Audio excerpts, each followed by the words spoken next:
আমি অনেক জায়গায় উদাহরণ দেই। আপনি নরাগাতি থেকে চলে গেছেন, যাওয়ার পরে ঢাকার দিকে রওনা দিবেন, এরপরে গোপালগঞ্জ, গোপালগঞ্জ থেকে ফরিদপুর ভাঙ্গা, ফরিদপুর ভাঙ্গা থেকে পদ্মা, পদ্মা থেকে চলে যাবেন আপনি সরাসরি, এরপরে মেয়র হানিফ ফ্লাইওভার দিয়ে গুলিস্তান হয়ে ঢাকা, ঠিক কিনা? দেখছেন কিনা? যদি দেখে থাকেন উত্তর দেন।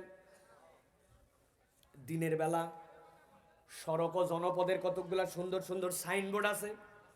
ওই সাইনবোর্ডগুলোর মধ্যে লেখা আছে থামুন, আরেক জায়গায় লেখা আছে সামনে স্পিড ব্রেকার, আরেক জায়গায় লেখা আছে সামনে সরু রাস্তা, আরেক জায়গায় সামনে দেওয়া আছে এরকম তীর চিহ্ন, মানে রাস্তা সোজা যাওয়া যাবে না, এদিক এদিক বাঁকা হতে হবে। কিছু দূর যাওয়ার পরে এইরকম করে চিহ্ন দেওয়া আছে বামের দিকে যেতে হবে। সামনে যে লেখা আছে সামনে স্কুল। রাত্রেবেলা, যেই দিনের বেলা ওই সাইনবোর্ড দেখেছেন, রাত্রেবেলা বাইক নিয়ে রওনা দিয়েছেন, রাত্রেবেলা আপনার গাড়ি নিয়ে যাচ্ছেন, বাসালা যাচ্ছে, হঠাৎ করে হেডলাইট যেই না দিয়েছে, দেওয়ার সাথে সাথে আপনার মোটরসাইকেলের, আপনার গাড়ির হেডলাইট ওই সাইনবোর্ডে পড়ছে, পড়ার সাথে সাথে সাইনবোর্ড জ্বলে উঠছে, ঠিক কিনা? তার মানে বোঝা যায় ওই সাইনবোর্ডের ভিতরে আলো আছে না, ওর ভিতরে এমন রিফ্লেক্টর এক ধরনের স্টিকার মারা আছে, আপনার লাইট পড়লে ওর ভিতরের আলো জ্বলে ওঠে, আপনারে বলে ঠিকঠাক মতো যাওয়া লাগবে, ঠিক কিনা? ভালো করে বোঝেন, উদাহরণটা হৃদয়ে গেঁথে নিবেন। আল্লাহ বলছেন ইয়া আইয়ুহান নাস কদ জাআতকুম মাউইযাতুম মির রাব্বিকুম ওয়া শিফাউল লিমা ফিস সুদূর ওয়া হুদাউ ওয়া রাহমাতুল লিল মুমিনিন। কেউ যদি কোরআন দিয়ে হৃদয়কে পরিবর্তন করে, আল্লাহ বলছেন এটা তার জন্য পথ নির্দেশনা, আর বলছেন ইমানদারদের জন্য এটা হচ্ছে আল্লাহর পক্ষ থেকে রহমত। কারণ অন্তরে যদি কোরআন থাকে, আল্লাহর প্রতি যদি তার বিশ্বাস থাকে, কোরআন নিয়ে সে যদি চলতে চায়, তার যেখানে যেরকম করে চলা লাগবে, কোন পথ তাকে জান্নাতে নিয়ে যাবে, কোন জায়গায় যাওয়ার পরে আস্তে গতি দেওয়া লাগবে, কোন জায়গায় যাওয়ার পরে জোরে যেতে হবে, কোন সময় কোন আমল করা লাগবে, কার সাথে কেমনে কথা বলা লাগবে, কার সাথে কথা বলাই যাবে না, কার সাথে পর্দা করতে হবে, কোন খাবার খাওয়া যাবে, কোন খাবার খাওয়াই যাবে না। আল্লাহ বলছেন কোরআনকে যদি তুমি একবার ধারণ করো, ওইটা আলোর মতো রিফ্লেক্টর দিয়া তোমারে পথ দেখাবে, আর পথ দেখাবে। এই পথ দুনিয়াতে শেষ হবে না, এই পথ তোমার কোরআনেরটা জান্নাতে যেয়ে শেষ হবে, ঠিক না? তাহলে এবার বুঝে থাকলে বলেন যে যারা আমরা কোরআন শুনতে আসলাম, লাভ আছে না নাই? একটা জবান বন্ধ থাকবে না, লাভ আছে না নাই? কম না বেশি? বুঝে না, না বুঝে কিছুটা এবার একটু বুঝে, ঠিক কি না? আল্লাহ রাব্বুল আমিন আমাদেরকে বুঝার তৌফিক দান করুক, বলেন আল্লাহুম্মা আমিন। এবার আপনাদের কাছে দুইটা আয়াত বলতে চাই প্রিয় ভাইরা। যেই কোরআন আমরা ধারণ করলাম, যেই কোরআন আমরা হৃদয়ে নিলাম, এই কোরআন আলো আসলে আমাদের জীবনে কি দিতে চায়, আল্লাহ রাব্বুল আমিন এই কোরআন দিয়ে আমাদেরকে কি দিতে চান, তিনটা আয়াত বলেছি আর দুইটা বলবো। আছেন তো আপনারা? আমার শ্রোতা কিন্তু কোনো মুরব্বীর শ্রোতা না, আমার শ্রোতা ইয়াং যারা, ঠিক না ভাই? কারণ আমাদের মুরব্বী যা ওয়াজ শুনছে জীবনে, ইনাদের আর ওয়াজ না শুনলে সমস্যা নাই।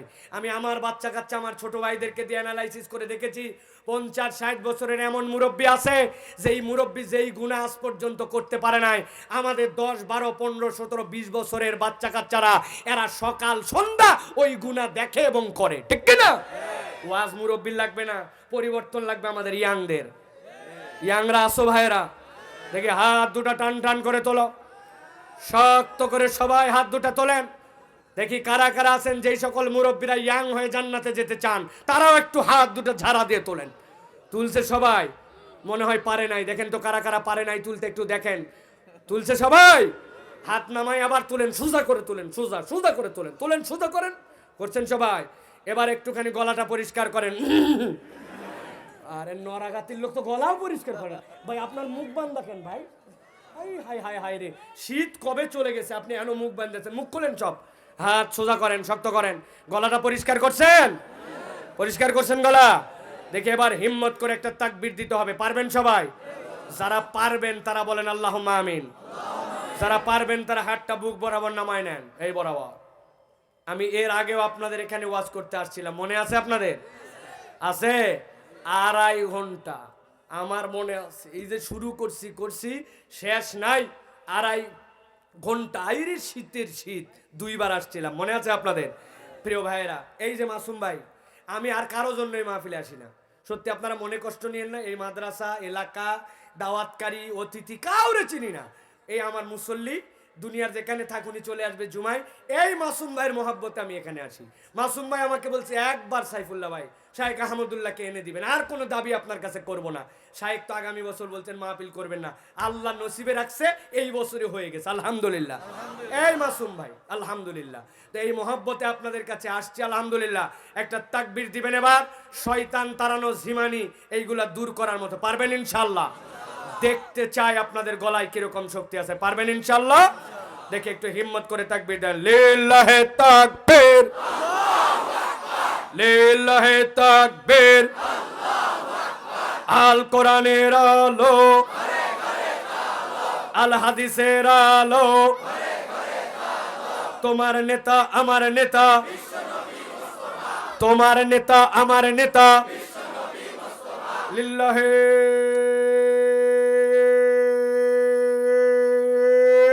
তাকবীর। আলহামদুলিল্লাহ বলেন আলহামদুলিল্লাহ।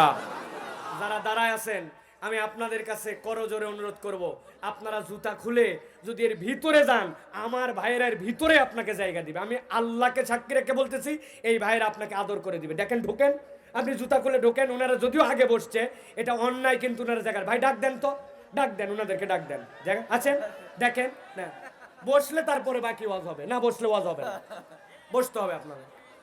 একজন দাঁড়ায় থাকলে চলবে না। ডেকে নেন, ডেকে নেন, আদর করে ডাক দেন, ডাক দেন ভাই। আমি বললে তো বুঝতে, ডাক দেন। ওই যে ওই দেখেন, ওই দেখেন, ওই দেখেন, ডাকেন ডাকেন ডাকেন, ঢুকেন ঢুকেন, ভিতরে ঢুকেন।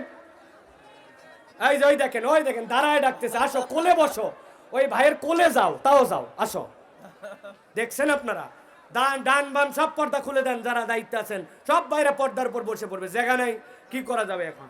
চলে আসেন, চলে আসেন, শায়েখ অল্প কিছুক্ষণের মধ্যে চলে আসবেন ইনশাল্লাহ। আমি তাহলে আরেকটু বলি ইনশাল্লাহ, আছেন তো আপনারা? প্রিয় ভাইয়েরা, এবার আমরা কোরআনুল কারীম থেকে 2টা আয়াত শুনবো, সংক্ষিপ্ত সময়, বেশি সময় আমরা নিব না। শায়েখ আহমদুল্লাহ আপনাদের জন্য জীবন ঘনিষ্ঠ প্রশ্ন উত্তর দিবেন, আপনাদের যে সকল জিজ্ঞাসা উত্তর দিবেন, সংক্ষিপ্ত নসিহা করবেন। শায়েখ আহমদুল্লাহ এখানে এসে ওয়াজ করবেন, ওয়াইজিন, বক্তা, এই জন্য আমরা ওনাকে দাওয়াত দেই নাই, ঠিক কিনা? উনি কিছু নসিহত করবেন, জীবন জিজ্ঞাসার উত্তর দিবেন, আমাদের জন্য দোয়া করবেন, আলহামদুলিল্লাহ। ঠিক তো? আছেন তো আপনারা? ওই পিছনের ভাই হাত তোলেন, সাদা পাগড়ি, এই দেখতে পাইছে, আছে ভাইরা, আলহামদুলিল্লাহ। আমার চোখ কিন্তু ভালো আছে, যা বোঝা যাচ্ছে, ঠিক না ভাই? ওই পিছনের সাদা পাগড়ি দেখতে পাইছি, চলে আসেন। করার পর যে দাঁড়ায় থাকেন, আমি কিন্তু লাঠি নিয়ে নামবো। দেখেন, খালি ওয়াজ শেষ করি আমি। প্রিয় ভাইরা, তাহলে কোরআনুল কারীম আমরা 3টা আয়াত শুনেছি, এবার সংক্ষিপ্ত 2টা আয়াত শুনবো। চলেন, কোরআন আমাদেরকে কি দিবে ভালো করে খেয়াল করেন। 2টা পয়েন্ট বলবো। 1 নম্বর, কোরআন আমাদেরকে পথের দিশা দিবে। কি দিবে? সবাইকে বলতে হবে, কি দিবে? কোরআন আমাদেরকে পথের দিশা দিবে। কি দিবে? আল্লাহ রাব্বুল আলামিন বলছেন, আলিফ লাম রা কিতাবুন আনজালনাহু ইলাইকা লিতুখরিজান নাসা মিনাজ যুলুমাতি ইলান নূর। আল্লাহ রাব্বুল আলামিন বলছেন, ভালো করে বোঝেন, আল্লাহ রাসূল সাল্লাল্লাহু আলাইহি সাল্লাম 25 বছর থেকে 40 বছর পর্যন্ত গারে হেরার মধ্যে 15 বছর আল্লাহ নবী ভাবলেন এই কওমকে কেমন করে হেদায়েতের রাস্তায় আনা যায়। এরা কাবার মধ্যে মূর্তি লাগায় রাখছে, মূর্তিগুলার উপাসনা থেকে এদেরকে কেমনে আল্লাহমুখী করা যায়, এদের মহিলাদেরকে সম্মান দেয় না, মেয়েদের ইজ্জত কেমনে ফিরিয়ে দেওয়া যায়। এরা যুদ্ধ করে করে ছোট্ট ছোট্ট বিষয় নিয়ে হাজার হাজার মানুষ রক্তপাত করে কেমনে বন্ধ করা যায়। আল্লাহ রাব্বুল আমিন বলছেন, রাসূল আপনি অনেক ভেবেছিলেন, কিন্তু আপনি কোন পথের প্রকৃত দিশা পান নাই। আল্লাহ বলছেন, আলিফ লাম রা কিতাবুন আনজালনাহু ইলাইক লিতুখরিজান নাসা মিনাজ যুলুমাতি ইলান নূর। কিন্তু আপনাকে এই কিতাব আমি আল্লাহ দিলাম, এই কিতাব দিয়ে যখন আপনার উম্মতের কাছে আপনি হেদায়েত দিতে শুরু করেছেন, এই শত শত বছরের পাপিষ্ঠ জাহেলি সমাজ মাত্র 23 বছরের জীবনে আল্লাহ নবী এমন পরিবর্তন করলেন, আল্লাহ নবী নিজেই সাক্ষ্য দিয়ে গেলেন, খয়রুল উমুরি করনি সুম্মাল্লাযীনা ইয়ালুনাহুম সুম্মাল্লাযীনা ইয়ালুনাহুম। ওই আদম থেকে ঈসা আলাইহিস সালাম, ঈসা থেকে কিয়ামত, পৃথিবীতে যত মানুষ আসুক, যত কম আসুক, আল্লাহ নবী 23 বছরে যেই খাঁটি সোনার মানুষ বানালেন, এই মানুষগুলার ব্যাপারে বললেন নবীর যুগ, তারপরের যুগ, তারপরের যুগ, এর থেকে উত্তম কোন যুগ নাই। এই যুগ যে পরিবর্তন হয়েছিল, আল্লাহ বলছেন এই যুগ পরিবর্তন হয়েছিল কোরআন আর কোরআনের আলো দিয়া। অতএব এখনো পর্যন্ত কোন মানুষ যদি কোরআন ধারণ করে, কোরআন মানে কোরআনের যা বিধিবিধান আছে এইগুলা যদি হৃদয় দিয়ে অনুভব করে, ব্যক্তি জীবনে, পারিবারিক জীবনে, সামাজিক, রাষ্ট্রীয় জীবনে বাস্তবায়ন করার সিদ্ধান্ত নেয়, আল্লাহ এখনো আমাদেরকে অন্ধকার থেকে আলোর পথ দেখাবেন, ঠিক কিনা? কিন্তু তার আগে সিদ্ধান্ত নিতে হবে কোরআন আপনি নিবেন কি নিবেন না, আপনার জীবনে ইনস্টল করবেন কি করবেন না। বহু জায়গায় উদাহরণ দেই। আমি আপনাদের ঝিনাইদার দিকে এক মাহফিলে আসতেছিলাম, ফেরির উপরে উঠছি, আসরের ওয়াক্ত হয়ে গেছে, এখন নামাজ পড়তে শুরু করব, দিক তো খুঁজে পাই না, জিজ্ঞাসাও করতে পারি না, কার কাছে জিজ্ঞাসা করব, কোন দিকে যাব। হঠাৎ করে পকেটের থেকে মোবাইল বের করছি, মোবাইল বের করে, কম্পাস আছে আমাদের মোবাইলে, আছে না ভাই? এখানে কথা হচ্ছে কেন?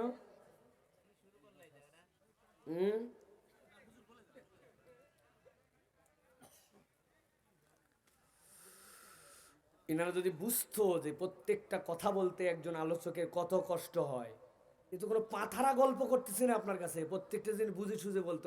উনি যদি বুঝতো হৃদয়ে একবার যে একটা ছোট্ট কথা কি ডিস্টার্ব করে, তাহলে এটা করতো না। কিন্তু এই বোধের জায়গাটা আমাদের শূন্য হয়ে গেছে। এখন বললে আপনাদের খারাপ লাগবে, উনি সিনিয়র মানুষ, একটা কথা বললে অপমানিত হবে, আপনারা সবাই ঠিক বলে উঠবেন, লজ্জা পাবে, এই জন্য বললাম না। কিন্তু এত কষ্ট হয় যে আলোচক সে জানে, এই মাইকে বসলে আপনি বুঝতেন, আমরা বুঝাতে পারি নাই কাউরে। সব জায়গায় চিন্তা করে এরকম করে, আমি চা পর্যন্ত খাই না, পানি পর্যন্ত খাই না, দিতে নিষেধ করে দিই, এইটুকু আমার ব্রেন থেকে। কারণ আমি যখন মাহফিলে বসি, আল্লাহ সাক্ষী, আমি বিশ্বাস করেন বসছি, এটাই আমার জীবনের শেষ মাহফিল, আমি এইরকম করে বসছি।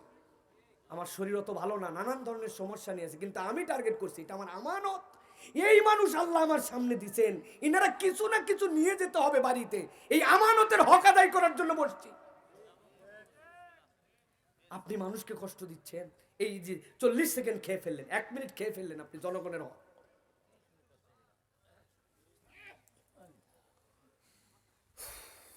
ফেরির উপরে উঠছে, আসরের ওয়াক্ত হয়ে গেছে, আসরের নামাজ পড়বো, এখন কেমনে পড়বো? মনে পড়লো পকেটের মধ্যে থেকে মোবাইল বের করছি, কম্পাস আছে তো, কম্পাস বের করে সাথে সাথে মোবাইল দেখলাম কোন দিকে উত্তর দক্ষিণ, এদিকে দিক কেবলা, তো এইদিকে বা বুঝে ফেললাম, এইদিকে তো কেবলা নামাজ পড়া লাগবে। টপ করে 2 রাকাত নামাজের জন্য দাঁড়ায় গেলাম, নামাজ শেষ। এক মুরব্বী আসছে আমার কাছে, বাবাজি একটু আগে আমিও নামাজের জন্য আসছিলাম, দিক খুঁজে পাই না, একজন কই এদিকে, একজন কই একটু বাঁকা হন, একটু এদিকে সোজা, বড় বেকায়দা। তারপরেও নামাজ পড়লাম আমি কোন রকম। তুমি কি দেখে টপাটপ নামাজ পড়লে? আমি বললাম চাচা আমার মোবাইলের মধ্যে কম্পাস ইনস্টল করা আছে, ওইটা দেখলেই উত্তর দক্ষিণ দেখায়, ওর উল্টা পাশ পূর্ব পশ্চিম, আমি কেবলা ঠিক করে ফেলছি। কয় বাবা ছোটবেলায় তো কম্পাস হাতে নিয়ে দেখছি, এইটা আবার মোবাইলেও আছে নাকি? বললাম হ্যাঁ। কয় বাবা আমার মোবাইল একটু উঠাই দাও, আমি বিভিন্ন জায়গায় সফর করি, যাতে করে আমিও একটু কেবলা দেখে নামাজ ঠিক করতে পারি। আমি বললাম দেন আপনার মোবাইল কেমনে উঠাতে হয়, কেমনে ব্যবহার করতে হয়, সব শিখাই দিচ্ছি। মুরব্বী কত খুশি, হুজুর আমারে কম্পাস তুলে দিবে, পকেটেতে বাইর করে আমার হাতে মোবাইল দিয়েছে। আমি তাকায় দেখি নোকিয়া 3220। কি মোবাইল দিছে? Button mobile. বুঝে থাকলে বলেন, ওই বাটন মোবাইলে কি ভাই গুগল প্লে স্টোর আছে ভাই? ওর মধ্যে কোনো অ্যাপস উঠানো যাবে? ভালো করে আগে বোঝেন, কোরআন তো হেদায়েত দিবে আপনাকে, কোরআন তো আলো দেখাবে, কিন্তু এই কোরআনকে আপনি হৃদয়ের মধ্যে নেওয়ার জন্য উপযুক্ত মন মানসিকতা নিছেন কিনা, এটা আমার কথা নয়। আল্লাহ রাব্বুল আমিন বলছেন, ইয়াহদি বিহিল্লাহু মানিত্তাবা রিদওয়ানা সুবুলাস সালাম ওয়া ইউখরিজুহুম মিনাজ যুলুমাতি ইলান নূর। আল্লাহ রাব্বুল আমিন বলছেন, দুনিয়ার মানুষ, এই কোরআনের ব্যাপারে তোমার দুইটা সিদ্ধান্তে আসতে হবে। মানিত্তাবা রিদওয়ান, এই কোরআনকে সন্তুষ্ট চিত্তে হৃদয়ে তোমার ধারণ করার মন লাগবে। আরেকটা জানিস লাগবে, তোমার জন্য সুবুলাস সালাম, যে পথ কোরআনের মধ্যে আছে, ওই পথের প্রতি তোমার আস্থা হওয়া লাগবে। এটা আমার আল্লাহর কালাম, এটা আমাকে হেদায়েত দিতে পারে, এইটা আমার হৃদয়ের মধ্যে নিব। এইটার এমন কতকগুলা বিধান আছে যে এইটা আমার মাথায় ধরে না, আমার মাথায় না ধরলে না ধরুক, দুনিয়ায় নাই, দুনিয়ায় পুরা না থাক, কিন্তু আমার আল্লাহ যে বিধান দিয়েছেন সেটাই সবচেয়ে সত্য, সেটাই সবচেয়ে ঠিক। এইটার ঈমান যদি মজবুত করে কেউ, ওই কোরআন তাকে হেদায়েত দিয়ে দিবে। এখন আমরা এইরকম করে হৃদয়ে ধারণ করতে পারছি কিনা? আমার তো মনে হয় না ভাই, আমরা ধারণ করি নাই। আমাদের যেখানে যতটুকু আমাদের সাথে যায় আমরা ততটুকু কোরআন মানি, আর যেখানে আমার সাথে যায় না ওইখানে কোরআন মানি না, ঠিক কিনা? যদি কোরআন নিজের ইচ্ছা মতো না মানতাম, তাহলে আমাদের বিয়ে শাদিতে তো গান বাজনা হওয়ার কথা নয়, ঠিক কিনা? মুসলমানের বিয়েতে গান হয়, হলুদ হয়, ভাবিদের দ্বারা ডলাডলি হয়, গ্রামের মধ্যে দেখবেন কট হয়, কবলা হয়, গ্রামের মধ্যে সুদের কারবার হয়, মহিলারা পর্যন্ত এখন সুদে টাকা লাগায়, আছে কিনা? পর্দা করে যায়, বোরখা পরে, আবার সুদে টাকা লাগায়, কারণ বেপর্দা হইতে একজনকে টাকা দেওয়া যায় না, অতএব সুদে টাকা লাগাচ্ছে বোরখা পরে, আছে কিনা? প্রিয় ভাইরা, এই আমরা যতটুকু লাগে ততটুকু আমরা ঈমান আনি।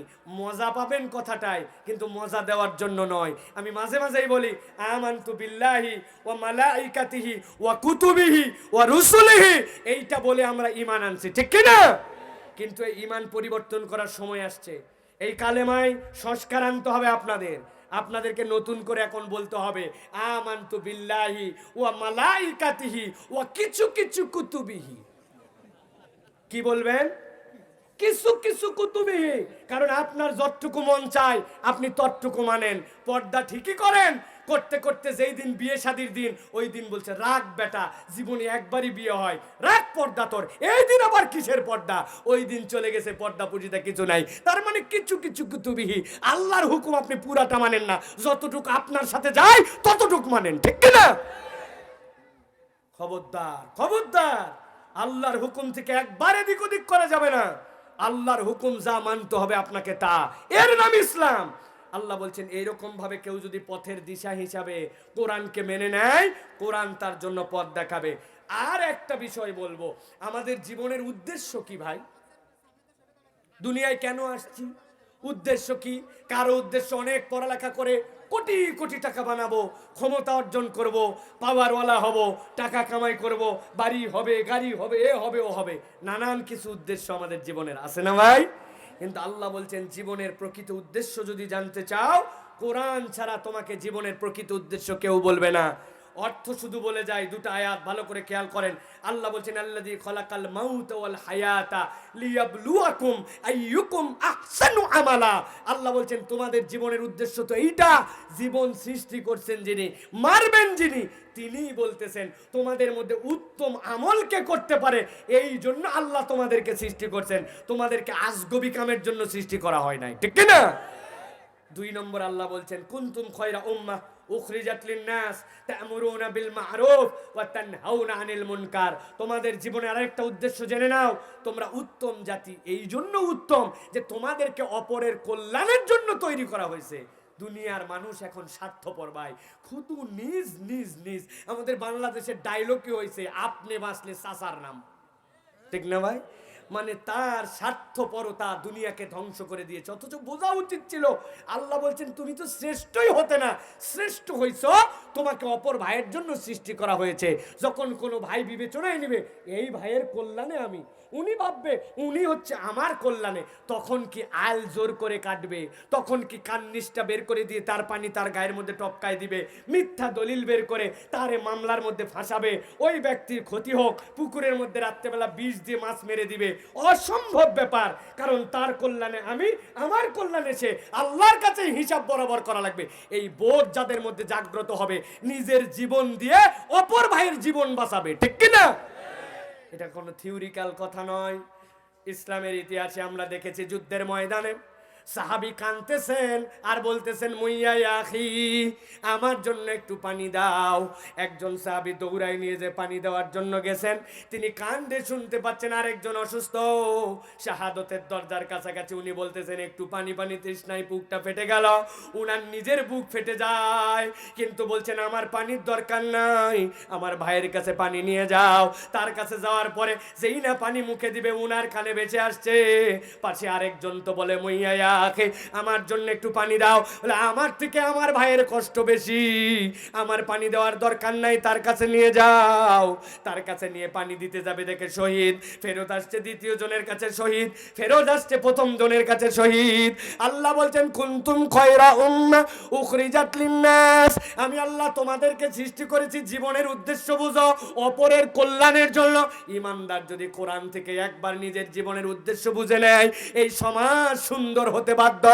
সকল সমাজেই কুলাঙ্গার আর খারাপ ছিল, কিন্তু ভালোর হার যদি বেড়ে যায়, ওই সমাজটাই আলোকিত সমাজ, ঠিক কিনা? এই বোধ লাগবে আপনার জন্য কোরআন থেকে। কোরআন ছাড়া আপনার যে যা মোটিভেশন দিবে, একটাও আপনার জন্য কার্যকর নয়। আল্লাহ বলছেন অতএব তোমার জীবন থেকে বুঝো, তোমাকে অপর ভাইয়ের কল্যাণের জন্য সৃষ্টি করা হয়েছে। অতএব আপনার আমার এই বোধ জাগ্রত করতে হবে, অপর ভাইয়ের কেমনে উপকার হয়, অপর ভাইটা কেমনে জান্নাতে যায়, অপর ভাইটা কেমনে ভালোর পথে আছে, তার যেন কোনো ক্ষতি না হয়। আমার একটুখানি স্বার্থের মধ্যে আঘাত এনে আমার একটু লস হয় হোক, কিন্তু আমার ভাইকে আমি জিতাতে চাই। যে অপরের ভাইকে জিতাতে চায়, রব্বুল আলামিন ওই বান্দাকে দুনিয়ায় জিতায়া দেন। সুবহানাল্লাহ। এটা সুবহানাল্লাহ নেওয়ার জন্য বলি নাই, এটা হাদিস দ্বারা প্রমাণিত। নবীজি শিখাচ্ছেন তোমার তো দোয়া করো, তোমার দোয়া আল্লাহর কাছে কবুল হয়েই যাক। তুমি কি চাও? চাই। কেমনে? বলে একটা টেকনিক বলে দেই। তুমি তোমার অনুপস্থিত ভাইয়ের জন্য তুমি দোয়া করবে, আল্লাহ আমার এই ভাই এখানে উপস্থিত নাই, আল্লাহ তার ব্যবসায় বরকত দিয়ে দাও, তার বাচ্চাটা শুনছি কথা শুনতে চায় না, কথা শোনায় দাও, স্বামী স্ত্রী মিল মোহাব্বত দিয়ে দাও, আল্লাহ আমার ভাইটা যেন কখনো বিপদে না পড়ে। উপস্থিত নাই, আপনি তার জন্য দোয়া করতেছেন, সাথে সাথে একটা ফেরেশতা আপনার কাছে চলে আসবে, আল্লাহ পাঠায়া ওই ভাইয়ের জন্য আপনি যা যা দোয়া করছেন আপনার মুখ দিয়ে, ওই ফেরেশতা আপনার জন্য সেম দোয়া আল্লাহর কাছে করবে। কোনো ব্যক্তির জন্য ফেরেশতা দোয়া করলে আল্লাহ তার দোয়া কবুল করেন। সুবহানাল্লাহ। ইসলাম বলছে তোমার ভাইয়ের জন্য দোয়া। আমরা কি দোয়া শিখছি? আমরা আল্লাহ আমার দাও, আমাকে ভালো করো, আমার কল্যাণ করো, আমার ব্যবসা দাও, আমার জমি বাড়াও, আমার বউ বাচ্চারে দাও, খালি আমি আমি আর আমি। এই দোয়া আপনার কবুল হবে কি হবে না গ্যারেন্টি নাই, কিন্তু আপনি অপর ভাইকে যুক্ত করে দোয়া করছেন, আল্লাহ আমাদেরকে দাও, আমার ভাইকে দাও, অমুককে দাও, গ্রামের এদেরকে দাও, অমুককে ভালো করো। আল্লাহ বলছেন ওই দোয়া তুমি করবে, ফেরেশতা তোমার জন্য দোয়া করবে। সুবহানাল্লাহ।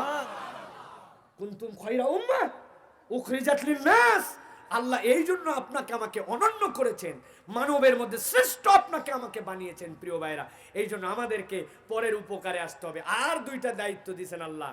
আল্লাহ বলছেন তা'মুরুনা বিল মা'রুফ ওয়া তানহাউনা আনিল মুনকার। এক নম্বর সৎ কাজের আদেশ, দুই নম্বর অন্যায় থেকে ফিরানো। আমাদের সমাজে সৎ কাজের আদেশ আর অন্যায় ফিরানো এই আমল কি আছে ভাই? বহু আগে বাদ দিছি আমরা।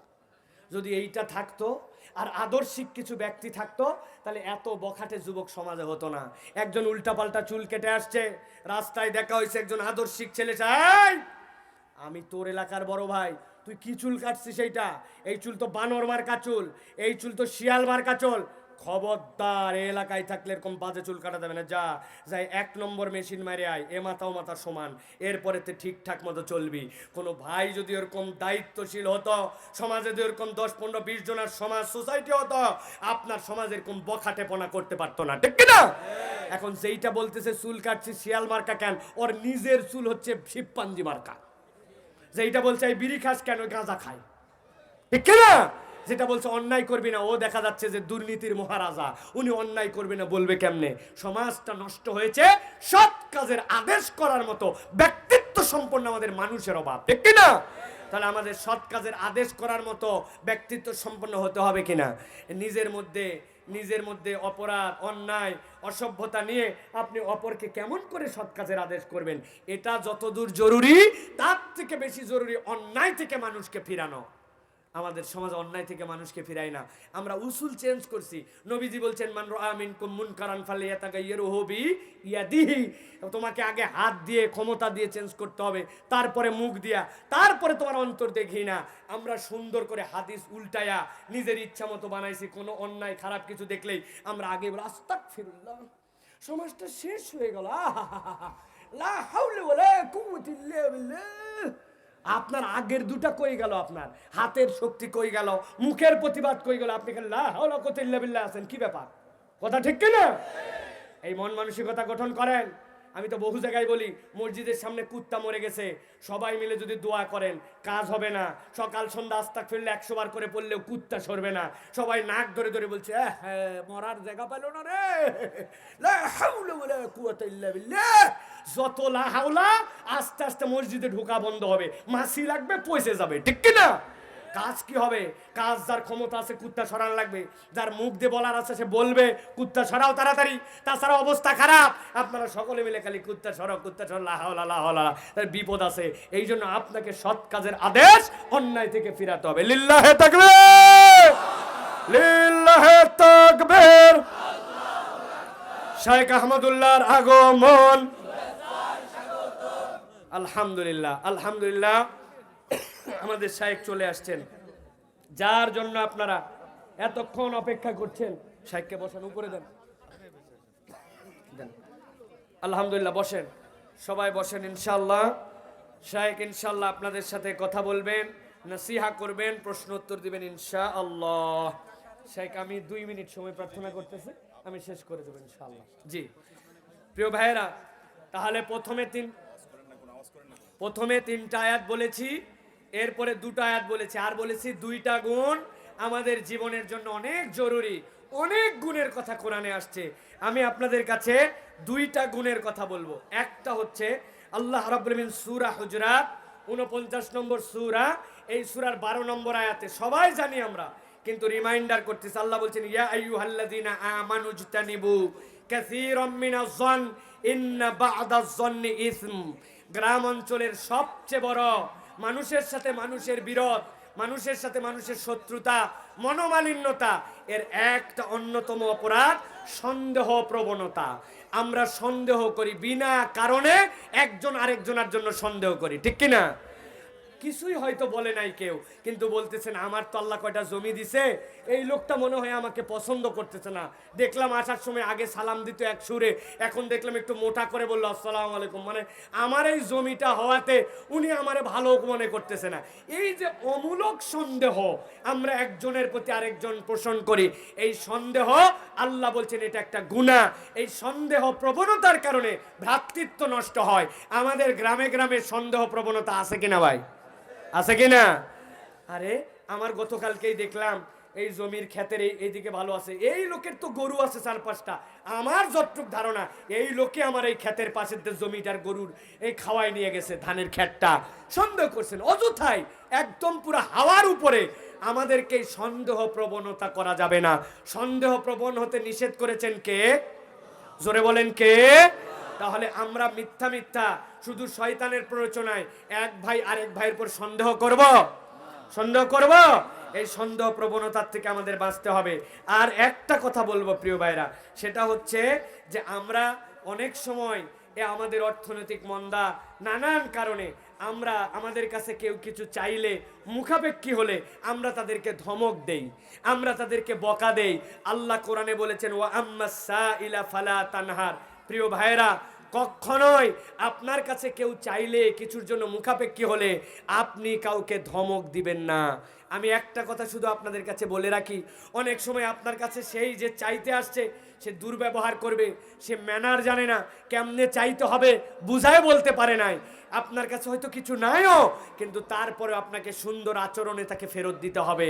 আসছে আপনার কাছে, বিরক্ত করতেছে, আপনি বলবেন ভাই আপনি যেটা চেয়েছেন ভাই আমার কাছে এটা নাই, তবে আল্লাহর কাছে আপনার জন্য দোয়া করি, আমার আল্লাহর দরবারে তো অভাব নাই, নিশ্চয় আল্লাহ কোথাও থেকে না কোথাও থেকে আপনাকে মিলাই দিবেন। কেউ কিছু চাইতে আসলে তাকে ধমক দেওয়া যাবে না। পারবো তো এই চরিত্র গঠন করতে ভাই? রাজি আছেন ইনশাআল্লাহ? বিরক্ত করছে, দেন না ভাই, একটু দেন না। আপনার কি লোক রে, এরকম করে চাই নাকি? কোনো হুঁশ নাই, একটা না, ও হয়তো ভুল করছে, আপনি আরেকটা ভুল করলেন ধমকায়া। আল্লাহ বলছেন ও আম্মাসা ইলা ফালা তানহার। তাহলে অনেক গুণ ছিল, দুইটা গুণ, সন্দেহ, অযথাই সন্দেহ উমুকের ব্যাপারে, উমুক এটা মনে হয় আমার ব্যাপারে ভাবছে, চেয়ারম্যান এরকম করলো কেন আমার সাথে, নিশ্চয় আমার ব্যাপারে, এই লোক চেয়ারম্যানের কাছাকাছি থাকে, সে মনে কথা লাগাইছে। হুদা মিশা সন্দেহ করি, করে মনের মধ্যে একটা গুনাহ করি, নিজেদের মধ্যে সম্পর্ক নষ্ট করি। সন্দেহ করব না, কেউ কিছু চাইতে আসলে সহযোগিতা করব, যদি নাও দিতে পারি কাউকে ধমক দিব না, খারাপ আচরণ করব না। রাজি ইনশাআল্লাহ? আল্লাহ আমাদেরকে তৌফিক দান করুক, বলেন আল্লাহুম্মা আমিন। হাযা মা